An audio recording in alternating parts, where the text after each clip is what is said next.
متابعينا بالبداية أقول لكم ألف مبروك الكتاب الرسمي اللي انطلق من خلال وزارة التربية بتاريخ المصادف 2023 22/10 المصادف يوم الأحد.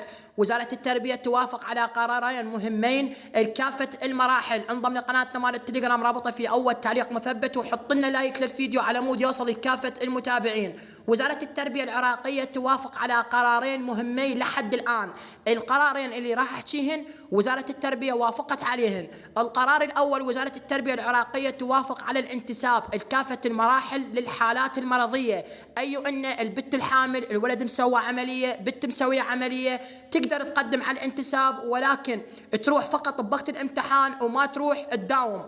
النقطة الثانية أو القرار الثاني اللي توافق عليه وزارة التربية، وزارة التربية العراقية رجعت الحذوفات مالت العام سنة 2022 2023 نفسية الردن في سنة 2023 2024. ألف مبروك الانتساب للطلاب وألف مبروك الحذوفات للطلاب. حط لنا لايك للفيديو وانضم لقناتنا مال التليجرام رابطة في أول تعليق مثبت، ودمتم في أمان الله.